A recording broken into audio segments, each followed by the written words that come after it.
Welcome back to the channel folks and to another battle report. Now this is a short format report because myself and Brian played it on a school night, so we've really only just got time for the turn summaries rather than recording all the moves and the dice rolling and such likes. This video is going out on the eve of the UK Nationals at Battlefield Hobbies in Daventry. Now the UK Nationals is run by Breakthrough Assault, if you didn't know that already, and I'm glad to say that myself and 4 other Scottish players are going down this year. So this game is a practice game for me. I'm going to be using my UK Nationals list, as you can see behind. I finally got it painted. The game you're going to see, I'm not using these figures because they weren't all finished, and also the list that I'm playing against is a little bit cobbled together, so there is even some unpainted miniatures in there, sorry folks. Now at the UK Nationals, just as last year and at the Scottish Nationals this year, we're going to be using a new mission pack that is hopefully going to be finalised and shared out to all of the players in Flames of War very soon. I'm hoping this is the final tryout. It's gone through a lot of changes. There are really big changes to missions and victory conditions and all kind of things that will really help freshen up people's lists, freshen up the lists, make you think, make you play in a little bit of a different way and perhaps in a little bit of a more balanced way. But the game we're going to play today, because we can't show you any of the new missions yet, it's just going to be free-for-all. Nice simple free-for-all mission because it has elements of the kind of attack versus attack options in the game, which are pretty, the new missions rather, which are pretty much head-to-head clashes anyway. So I'm going to be using these guys. Brian is going to be using a list that Mark Goddard from Breakthrough Assault published a while ago. It's going to be his Sherman list. And as I said, that's a little bit cobbled together, but what's important here is for me just to try against the list put together by a player who's not part of our local gaming group, because that's going to be the main challenge for me in the event itself, is how they put the list together and how I play against them, because I can't anticipate what they might do as I would do with a local player. This is my third practice game with this list. I've not had much chance to use it.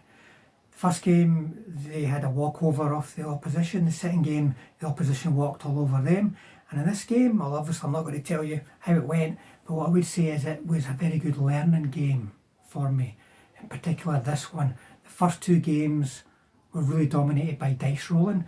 This game, not so much. There's good and bad dice rolls for both of us, but I learned a lot from this game, especially around the use of my infantry, I think.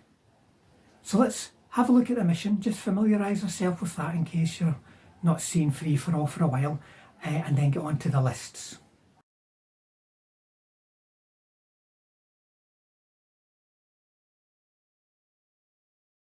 Free-for-all, that's the mission we're playing. It's one of the most basic missions in the current list of missions, but it's also one that can present lots of challenges because you've got everything on the table, both sides have got everything on the table.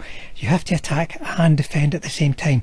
You can be defensive if you want, but you're not going to win the game unless you are up against somebody who's just going to throw their formation away and you manage to break the formation. You have to find a way to hold on to your objectives, but then move out and take one of your opponent's objectives.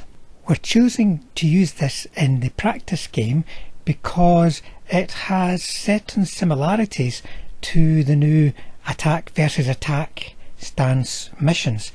Only certain similarities though, because there are so many different changes or differences in terms of deployment zones, and there are other elements in the mission that I can't really talk about just now, just because they've asked us not to talk about it just now.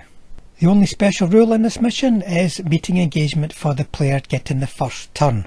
The first turn will be determined by the roll of a dice after deployment, and you'll be deploying 1 platoon at a time on each side. So it's a game where you need to be holding back units that are maybe more important or vital to your plan till you see where your opponent's putting their vital units. You know, so there's a bit of give and take in the deployment phase. So there you go, free for all, nice and straightforward on paper. Let's go over to the game and see how it plays out.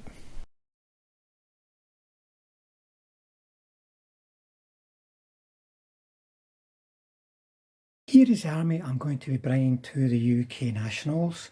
It is a two-formation force. First of all, we have got an Ardennes Brigade Panzer Grenadier Force and a Berlin Panzer Battle Group Force. Now this list hasn't been put together out of some clever insight and some clever tournament winning ploy on my part. It's just been put together because I fancy playing with this. Having played with other things throughout the year, now is the time for me to just use what you see in front of you. I don't necessarily have any particular firm views on list building for tournaments, i.e. going to win a tournament. Here I'm going to play, and that's the important thing for me, is playing with something that I enjoy using. Having said that, if you go to a tournament with a list which is just going to get destroyed in every single game, you're probably not going to enjoy it. So you do have to have a little bit of common sense about how you're building your list. But this list will, as I've seen in 3 practice games so far, do well against certain opponents, do badly against other opponents, but I'll enjoy playing with it with a prospect of getting maybe a win, maybe 2 wins, but also maybe just getting 3 points a game. That's my target, folks, really, in real terms. Now, in terms of the formation, I've got those 2 formations that I mentioned before. In support, I've got Scouts. These are SS Scouts because I only had 2 points going. But before I look at the formations, there is one thing that is missing, and that's artillery. Now that might sound completely crazy. Why would I not have any artillery? I could easily fit a platoon of Wesps into this, but then I would reduce the strength of this formation. Probably not that one, because that's my core formation, to be honest. I would have to knock these down to, let's say, 3 tanks on these reluctant formations. I'd rather not do that. So I'm going to go without Wesps, which means I go without a template, but I've played games where artillery's done absolutely nothing all game. I'll miss a smoke bombardment, okay, I'm pretty sure that'll affect me, maybe for 1 turn. So I decided, what the hell, I'm just going to go for a stronger second formation rather than a weaker one just to get an artillery template. So here's the Ardennes Brigade Panzer Grenadiers. Now you can see that, first of all, I've only got the smallest compulsory platoon of these anti-aircraft half-tractor drillings. I know some people like to have swarms of them. I don't. They're so easily destroyed. They're a load of dice, but they're not very effective dice. They're only going to be useful if you come up against somebody with lots of infantry who are just going to sit there passively and let you shoot them. Otherwise, they're not up to much. So if I could, I would not have them in the list at all. As it is, they are there. They could be useful in certain ways, but they're not going to be a horde of things which I'm going to try and ram into a narrow advance, for instance, where you just simply can't even get them all firing. So just 1 platoon of the drillings. Then you can see the HQ, 2 platoons of these Panzer Grenadiers. So these guys are all trained, aggressive and reluctant. They do have the Reich rule, so the last stand is a 4, which is good because they're going to need it. They're going to take a lot of hits. Got to be careful how you use these guys, but they've got 2 Panzerfausts in each of these platoons. They're all MG bases. So if you get them in the right position, even though they're reluctant, if you get the jump, if you get to go first in an assault situation, you can do the damage. You can fire your Fausts against tanks, for instance, move in, maybe hit them in the assault, and then they're going to have to test for breaking off before you do. And most tanks don't have fantastic rerolls for motivation. So it's all about getting your retaliation in first with these guys. I tend not to dig them in. I tend to keep them in the half tracks and run around the table, or just keep them beside objectives. If I am in one of these kind of fair fight missions where both of us have to attack, I tend not to dig them in, because when they are dug in, they're very vulnerable to artillery. They're not invulnerable in their half tracks, but the half track has to be destroyed before they themselves have to make a save. Half-tracks stand more chance against artillery, especially with repeat bombardments. So they tend to get bussed around all game with these, and then they can be rushed off to support the tanks, or maybe to make an attack towards an objective. Then, still part of the formation is 2 platoons of 3 Panzer IV 70s. So these are very useful anti-tank weapons. That's what they're in the list for. 2 platoons of 3 anti-tank 14, very good. You know, if you had 2 platoons of 3 88s, you'd feel pretty confident. You just think, oh, I can do lots of cover across the board. And that's kind of what they're all about. They also have front hammer 9, gives them a degree of protection, especially against certain opponents. They're very vulnerable to, for instance, British 17-pounders. They're very, very vulnerable to medium artillery such as priests, anything with anti-tank 3, because they're aggressive. Once again, aggressive, trained and reluctant. Because they're aggressive, they're easily hit.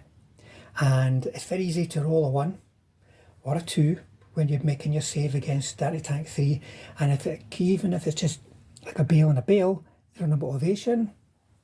You know, platoons of 3 are risky. So these guys are there as cover. There is a threat. They're something that can take out jumbos even. They can take out crocs. And so a useful addition, and they're part of the core formation, which is very good. So the tank formation is the Berlin Panzer Battle Group. These guys are careful, which is a big bonus when you're a Panzer IV. They are veteran, which is a big bonus for making those, you know, tactical moves, you know, all the shooting, scooting and so on. They are reluctant, which isn't so good. They don't have the advantage of the Third Reich rule, so they do have a 5 up last stand. That's why you've really got to take them in platoons of 4. But they do have protected ammo, so they remount like an ordinary tank. So it's not such a liability, you know, not a handicap. So you can see a HQ of, oh, actually, you know what? He shouldn't be there because there's only 9 of them. I could only have 1 in the HQ. So there's a HQ of 1, 2 platoons of 4, and then 4 Werbel So these Werbel, you know, they're front armour free, so they're not going to get shot up by small arms fire, heavy machine guns and such likes in the way that the anti-aircraft half-tracks do. And they can dish out same amount of dice, I think, actually. I don't think there's any real difference in the number of dice that they fire. But they are, they're there, and there are going to be some aircraft at the tournament, so they may well be shooting up aircraft, but they're there for pinning infantry, pinning gun teams, and hopefully if I come up against a list which has got an anti-tank gun line, they're also there for just shooting up those guns and knocking them out. I mean, if somebody pops an ambush against these with guns, there is a hell of a lot of firepower that can be turned on those guns, and hopefully like gut the gun platoon in one turn. Now, previously when I've played the formation, I've used brigade Panzer IVs here. You get much more of them. You can add more to the core formation too, as well as the tank formation, but they just melt away. Whereas the careful guys, you know, if you are careful with them, keep them in cover, then they're hard to hit. If you come up against Yanks, for instance, with their stabilisers, if you are an aggressive Panzer IV and you're caught in the open, well, a stabiliser is going to hit you on a 4, whereas these guys are going to hit on a 5, which is a big difference. And if you put yourself in cover as well, and that's at short range, mind, the Yanks will be hitting you on 6s. So give an idea difference between these guys and having more brigade Panzer IVs. Simply being survivable and harder to hit is worth having smaller numbers. So there's the list, folks. It's definitely a run around kind of list. It's not a sit there kind of list, and that's probably going to suit what I want to do on the day. There will be several infantry lists that I have to deal with, lots of armoured car lists that I have to deal with. The infantry and armoured car lists, two very different kind of challenges. If I come up against one of these armoured car lists, well, it's probably just going to head to a draw because there's just too much stuff to knock out. impossible to kill it all. And if you come up against an infantry list, well, I don't know if my guys are going to have the motivation or the survivability, especially in these Panzer Grenadiers, to get in and clear it, but we'll see. Got no idea how the dice are going to roll in terms of matchups. So I'm bringing a list, as you can see here, that I've enjoyed putting together and I'm going to enjoy playing with. So here is Mark's Bulge American Force. It's got two formations. It's got tanks and battle-weary infantry. So let's start by looking at the tanks. There is the HQ, then 3 platoons of 4 late Shermans plus 81mm mortars. Now, 2 of those platoons of Shermans plus the HQ have been upgraded to include 1 jumbo in each, and then everybody getting the 76mm upgrade. So these tanks are all careful. They've got 7 points of armour on the front, though there will be a little change coming to one of those platoons when we look at the cards, and they've got lots of hitting power in the 76mm, and once again that is going to be enhanced when we look at the cards. And the 81mm mortars are always going to be handy. Smoke bombardment is always welcome, and they can also help dig out infantry. Tanks, especially when they're on the attack, will need a bit of help in reaching out to get infantry if their own infantry support cannot perhaps keep up with the advance. Artillery is a very good option for that. Now to the battle-weary rifles. If you're familiar with these, you'll know that they are reluctant, though they rally on a 4-up. Now what that means in real terms is that things get a bit unreliable in the assault phase. But just like the tanks, they are careful, so they're going to be hard to hit. When they're going to ground, it'll be 60s to hit them, so that is going to make them good for holding on to objectives, perhaps, to allow the tanks to advance. There's certain missions, new missions, where that may well be an advantage. And note the 2 60mm mortar platoons. Because of the changes to the missions, Mark's feeling that perhaps there will be a few more defensive infantry type lists at the tournament, and little mortar platoons like this, cheap little mortar platoons, could go a long way to breaking them down. Then on to the command cards, of which there are a few, starting with the good old hyper velocity on the 76mm. So that's been applied to all 76mm gunned tanks, giving them anti-tank 13, which is very good. Then the platoon of Shermans, which has not had any upgrades, that is being altogether downgraded to early Shermans, meaning that they've got 6 points armour on the front and no protected ammo. And then the 3rd Armoured Division card. Now I don't have the card, but speaking to a couple of people, we've kind of figured out what it is, and it basically makes the unit's motivation drop down to reluctant, though the protected ammo gives them a 4-up remount instead of a 5-up remount. We might have got that wrong, folks, but we're pretty sure that's what it means, and that gives a big point saving across the formation, allowing all the upgrades to be made to the armour, such as the jumbo, and anti-tank, such as anti-tank 13 on the hypervelocity, but there is a cost in motivation. And you've probably noticed that we've forgotten the little allied unit there, the universal carriers. That must be a black box option somewhere, so Mark has taken that as a cheap spearhead stroke scout option rather than the more expensive US ones. Now we also forgot about it during the game, perhaps because it was an allied unit, a British unit. When I'm getting the stuff out of the trays in the stores, I never went to the British one. It could have been useful, I'm sure, in a small way during the game, but I don't think it changed things in a big way in the game, as you're about to see.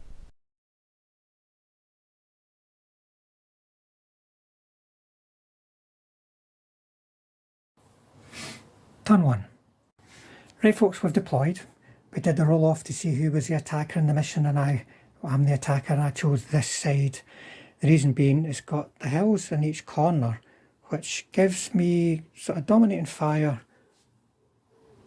in some important places. That hill was quite an attractive position as well, because from there you can put dominating fire right down the centre of the table and off to the flanks.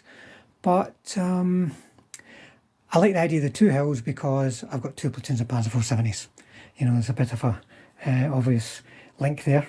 So I put my objectives in good old free-for-all style, one at each end of the opponent's deployment zone. And Brian, you've just done the same, really? The same, almost mirrored, just about, yeah. The reason for that being that if they're far apart, they can't support each other. You can put one in the middle, but then it's easy for them to come over to help. And in this mission usually is one because one side goes, as in one side of the table goes, meaning that the other side can't get over in time. So for deployment, Brian, what have you put where? So I've just started by having one of the infantry units into the buildings here. It wasn't the buildings, these ones need to move in just outside the deployment zone next turn. Second infantry unit's here because the idea is that I want to move those forward up through some cover in towards that area. They're supported by tanks when the tanks move forward as well. In the middle of the table, there's a little small unit of the 60mm, so they've only got a 32-inch range, so in the middle just gives them a little bit more targets to hit as well. The second little unit is across here to try and dominate this side of the table, so that's my two little 60mm artillery units. I've then put at the back of the table the larger armoured mortars as well. To protect this objective, I've put my 4 75mm Shermans, and then the rest of my Shermans to deploy Tier 1 unit and the HQ, again, potentially to come up this side of the table. I think I'm going to take a gamble at one or the other side of the table. Well, I've kind of split myself. I'm more on one side than the other, but this side, Panzer 470 is hull down on the hill.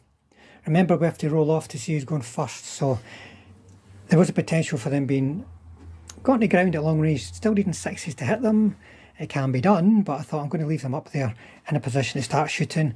Panzer IV's behind them, infantry in the half tracks. Now the infantry can still defend that objective or attack, and because they're aggressive, I prefer to have them in half tracks than dug in where those mortars would really hurt them. And then to protect against infantry attacks, really, we've got the flak half tracks. The bulk of the stuff is over here. Once again, Panzer 470s on the hill. That's the HQ for their formation. I like to keep him near them because they're reluctant and they're valuable assets, and you don't want one bailed, one dead, and then them running away. The wearable ones, they're currently behind this fence for concealment, but remember, fences don't require cross-checks, so it's a good place to get concealment like you would from a hedge, but then move out quickly. So they're there really to deal with infantry. There's a lot of infantry over there, so they might have something to do. Half tracks, once again, they can move because they're in the half tracks, but they can also defend. Scouts, Panzer IVs, and then the Panzer IV HQ. So I've got more of a leaning over this side, it looks like, and there's more tanks over that side for Brian, but he's got more infantry over this side, so it's hard to say for sure what side is going to be strongest. But we will be rolling off. We might as well get this on camera to see who's going to go first. And remember, it's a meeting engagement, so no bombardments and moving rate of fire. So a 3 and a 5. Right, so Brian, you'll be getting first turn. Good. So in this, I've just decided to move my tanks up. So I've moved the tanks up and dash just to get out line of sight of the bigger guns in the hill gear. Start moving things forward, but protected behind that building. I've also moved the HQ in there because now he's in there. From next turn he can start doing some calling in some bombardments as well. And this platoon just moved the rest of it into that building as well.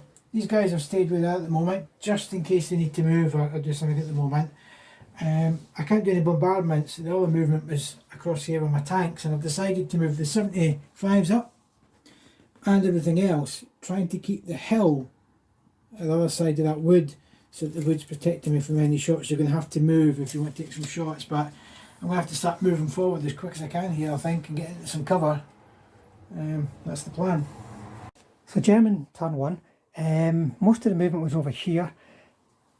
The HQ dashed over here. The wearable ones moved up, as did the scouts. The infantry are staying put, see how things develop. They don't want to stick their nose out. They're very vulnerable. They can get shot easily. And the tanks tacticaled over here. And then as far as this goes, well, I looked at the possibility of making an early move with my Panzer IVs along the flank, but I think they would end up getting isolated. So the only thing that happened was the flak half tracks just messing about over here. And then there was a bit of shooting. The Panzer IVs fired and missed. The Rebel ones fired and got lots of hits, and they went for the HQ unit. And as it turned out, one of them was close enough to use mistaken to join these guys and use mistaken targets. So 1 hit in the HQ, 4 hits on the infantry in that house. 2 failed save, but survive at firepower for them, so no successful firepower. So them infantry over there pinned. And that's it really. So over to Brian for his turn 2. Turn 2. So my motivation, I managed to unpin the unit in here, but I didn't manage to unpin the HQ, so they're still pinned down at the moment. Then it was down to movement. I tried to do a blitz move to see if I can get some shots in at the Whirlwinds coming my way, but failed to do the blitz move. So I've kept them where they are because they didn't have to shoot you in 7s because of the long range, and it's just too risky. And stabilisers, folks. I feel blitz and stabilisers is not clever. So they just stayed where they were. Across this side, I've moved everything up behind that wood. Let's go with the bold move and go forward.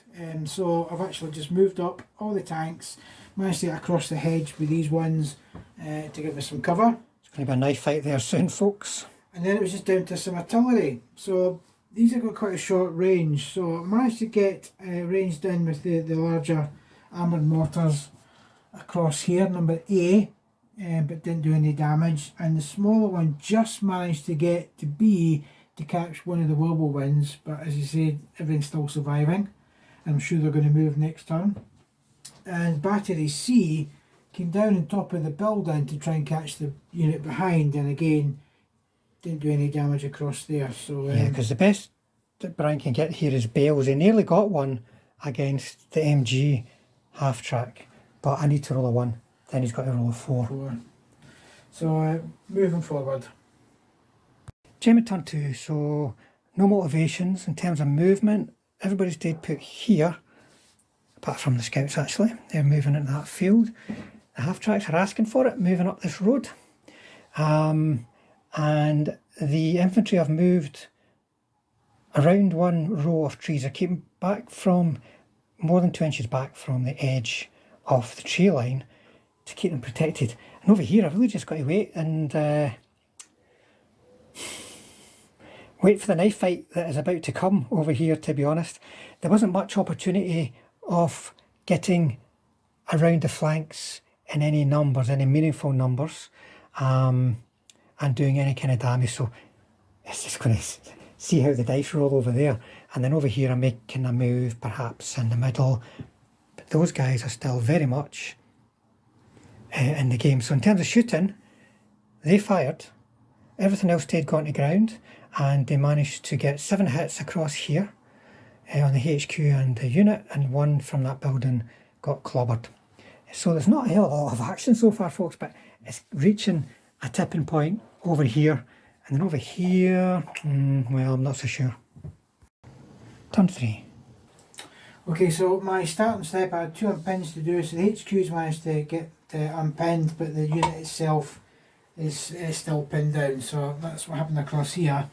That was the starting step. So the rest was down to movement. So again, I tried a blitz move to try and get shots up here, failed the blitz. Again, second time round, so I just thought, you know what, I'm just going to turn around with some stabilisers. I've got some nice juicy targets coming up this road to have a go at. So they just stayed there. 3 had to move, 1 stayed still. Across this side of the table, I've just gone for it, gun ho. Charged up around the wood to go for your unit in the corner. Kept these 2 back because they had a nice juicy target sitting across at the side of the table here, so that was my movement. So that was across to shooting. So I started off with some artillery. Managed to get platoon B, or battery B, into here, but never managed to do any damage through the artillery. A never managed to roll in, and C managed to roll in but never done any damage. The damage really came from the gun line shooting up the road, so I managed to take out... Oh, they actually got taken out by the 2 across here. Yeah, 3 hits out of 4 guys. And this guy was taken out by the lone tank that didn't move, so I managed to take out some of the smaller half tracks. But across here, where I really needed to do the damage, nothing happened, so I managed to thought, well, I'm going to have to lay some smoke down to try and get out of the way, and only managed to drop down one piece of smoke from the 4 guns. So They managed to get 2 hits on me, on 6s, because of stabilisers and got on the ground, and I rolled 2 6s from a save. Yeah, so you managed to survive that. So there's a bit ropey here because then there's one only one bit of smoke come down, so I wanted a bit more smoke there because I could be in trouble now. Yeah, it's time for the knife fight to start. They're going to be springing out from behind the hill, they're going to be shooting, they're probably going to get involved as well, but Brian does have withdrawal options. Yep. In the form of a smoke bombardment, but you never know, folks. I could come steaming around there and have the exact same result as Brian just had against me, and then we'll both be staring at each other going, who's going to hit first? The drivers are looking at the manual to find out where the reverse gear is. So Gemma turn 3, in terms of movement, he stayed put from that platoon because he actually got a shot. HQ and everyone else has moved over here with a view to getting shots down here. Wearable Winds coming over just to try and cover that flank a bit. The scouts moved up towards the hill. The infantry, as you can see, has moved over to here. The HQ's decided it's time to go and join them, so he's going to try and go over. I don't think it's going to happen. Failed a blitz, folks. It seems to be the flavour of the day. Some infantry debussed to move forward with Faust. The rest have moved around here. He's got 2 bases in it. He's empty. He's the HQ, and they've got 1 base in each. They obviously stayed put. So in terms of shooting, we might as well start over here. It was pretty much a bit, obviously much better than Brian's, but not as good perhaps as it could have been. Bailed out, dead, bailed out. The Faust didn't manage to do anything. They hit them, and then they hit him. He managed to match the save. So it's very much game on over there. They assaulted the mortars, and as you can see, there's 1 left alive. They shot 1 on the way in and didn't kill it, but they legged it.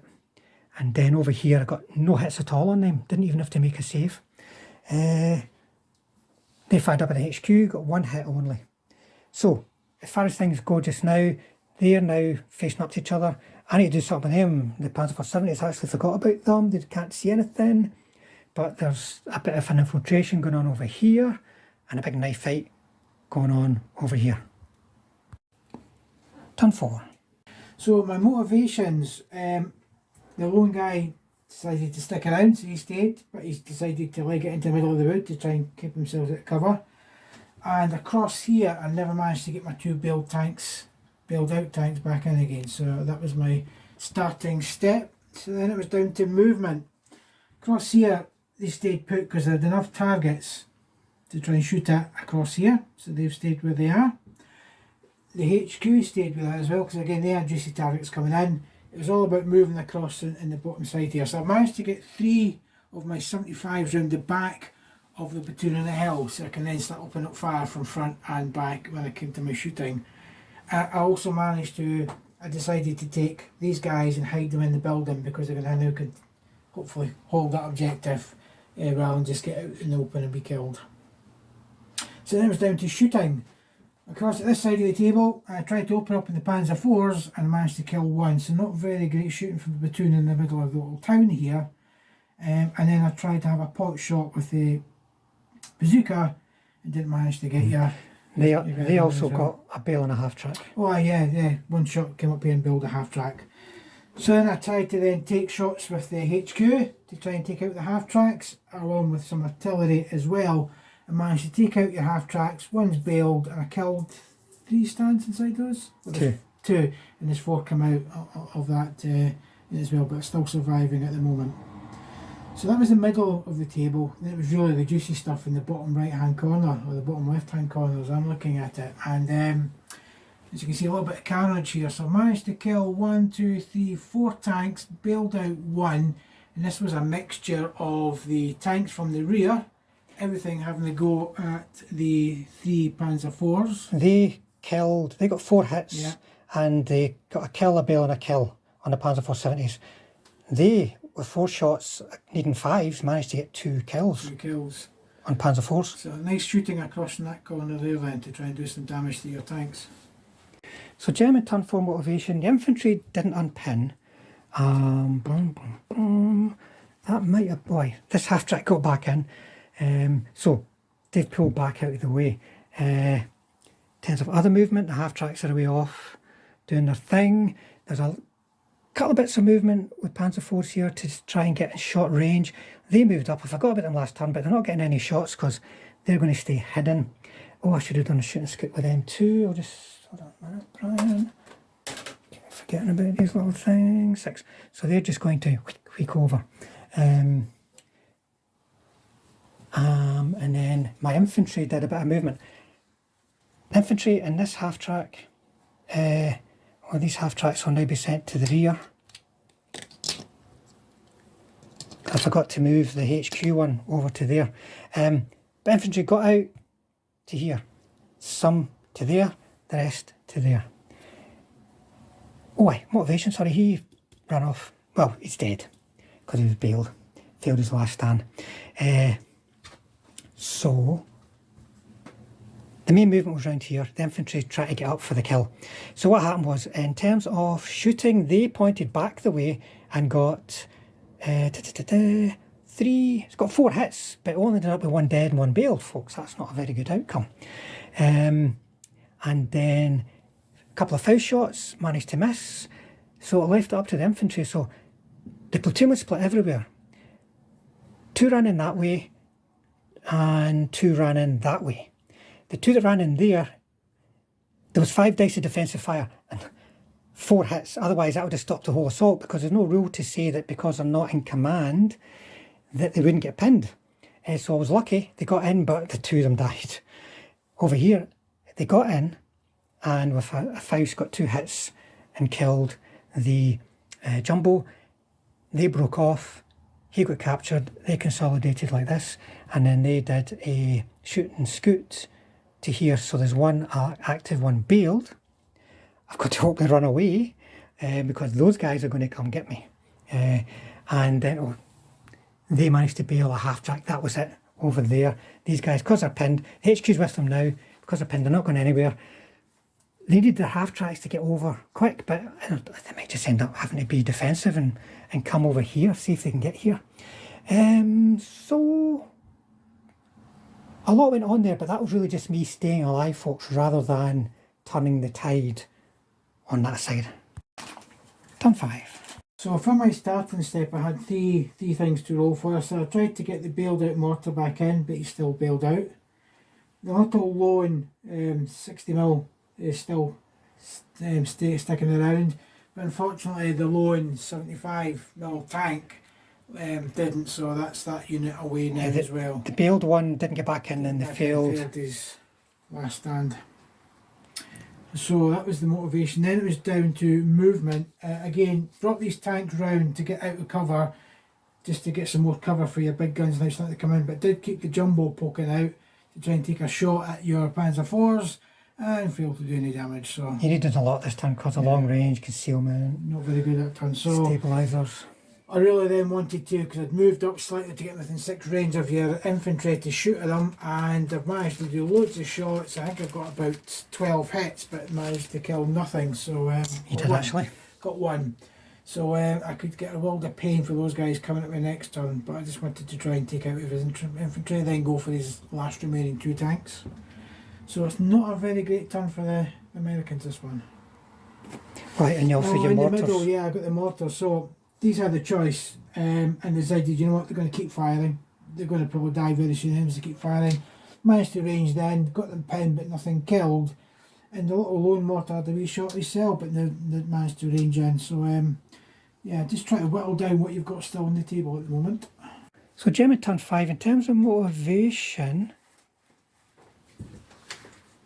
those guys unpinned, tried to dig in and failed. There's infantry unpinned, and they're here, HQ there. They're just staying behind the hill. The rebel ones are just didn't. I just moved them out of the way basically because they're not going to give us a resolution here. I could be rolling bucket loads of dice at infantry who are gone to ground and firepower. It's not worth it. For instance, these guys moved out of the way. I want to move them around the flank. Could be shooting infantry as well. Not going to bother, folks. Just going to try and crack on. They moved across to get line of sight on the jumbo and missed. But they needed 6s. And that, oh sorry. they managed to get a double bale that's still around and a kill and a bale on the mortar half-tracks. And over here, they're just going to stay on the ground because they didn't dig in. So they're going to take a bit of a gubbin from those machine guns next turn. Turn 6. Okay, so for my starting step, I tried to get my 2 armoured mortars back in, which they didn't.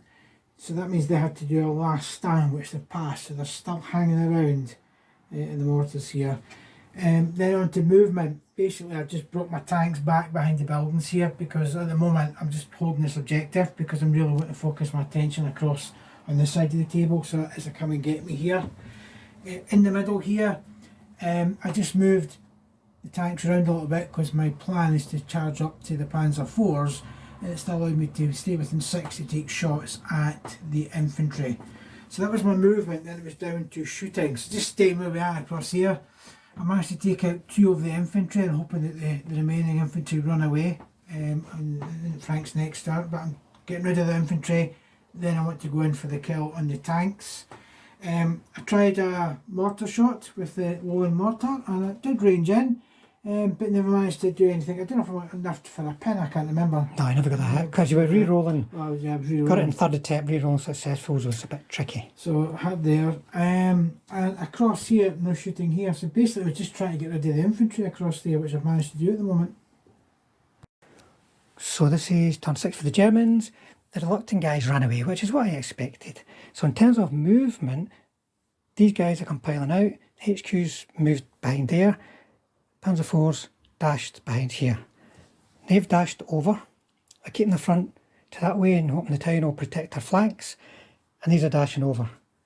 They're staying put to watch that flank. They stayed put and they did the only shooting, which was enough to kill those half-tracks. And that is me. They have to come in here now, probably shoot them up. Will they survive? Will he keep the objective live? Will they get the Panzer 470s over and start doing some clobbering? But remember, there's only one jumbo over there now. So we'll see if we can get a result. Turn 7. Right, Brian, turn 7, motivations. I didn't have any motivations because you killed everything I needed to. The wee guy in the wood. The wee guy did die and he decided to, enough was enough and he's legged it. So that was the only motivation I had, and it was down to movement. So I decided to move some tanks out to try and take some shots at your Panzer 470s that are moving up the road, and then tried to come round to kill behind the hill and to shoot at your infantry. And then it was down to shooting. Failed to hit anything. Oh no, you got 2 hits. 2 hits, but you saved them. Yeah, they actually managed to make a save, folks. Against Tank 13, so they survived and never managed to get your out the back. 4s and 5 needed to hit and no hits from 4 dice. They've been done really good shooting all game. That one turn they missed. Yeah, and given where we are in terms of, and they managed to kill infantry, you're going to now turn it up to that objective. Yeah, they're going to come over now. And then there's not much happening over here, folks. I've not got anything in this game at all. He's alive. They're going to get digging in. They're still there. They're coming over. We could be playing all night. So we're going to call it a draw at turn 7. Right, folks. It's another draw. Having so many draws on the channel. Yeah. But it all came down to what was happening over there because I was getting nothing over here. Let me think. No, I could have been more aggressive, but I didn't.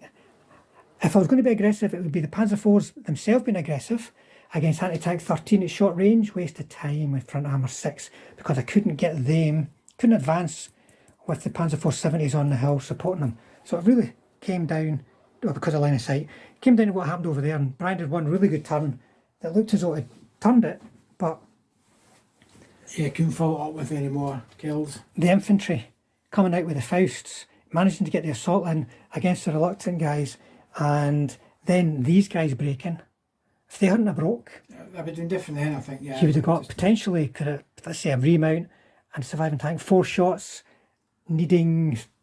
I would have been against my front because I didn't move, but you could have maybe killed them with them, and that would have been it over. But as it was, the infantry sacrificed himself just to keep me in the game. Really, I got nowhere near taking an objective. I tried to head off here, being aggressive with these guys, to head off towards that. they were going to support them, the scouts were going to support them, but they just get shot to bits because the shooting off those guys was really good. They were getting, needing 5s, they were getting 3 hits a turn consistently, and that was enough to blunt my only real chance of infiltrating, so to speak. So you go, Brian, that's Mark's list that he's using at the event. You got any feedback for him?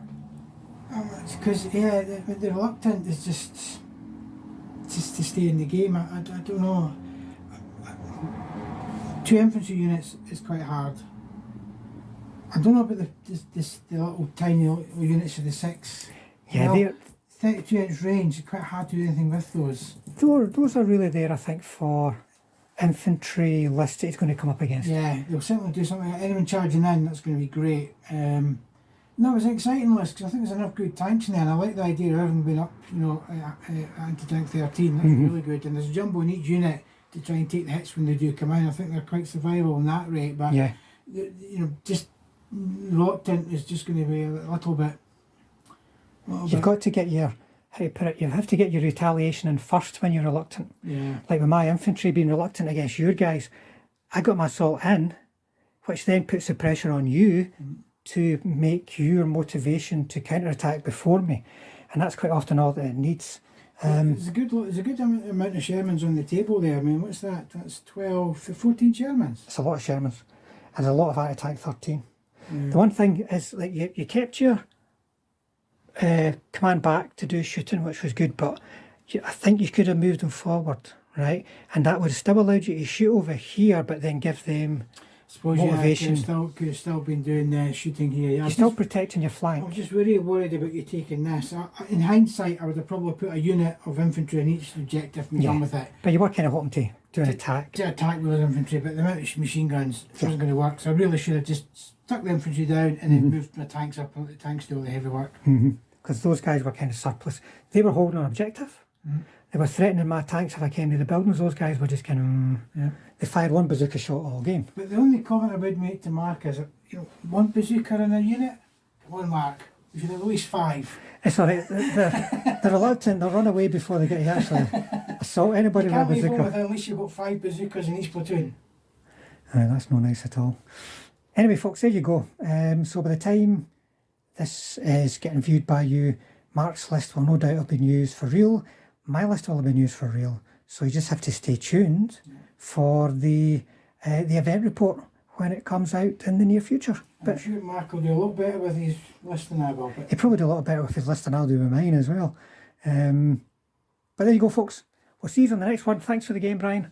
Take care then. Thanks, Em. Cheers.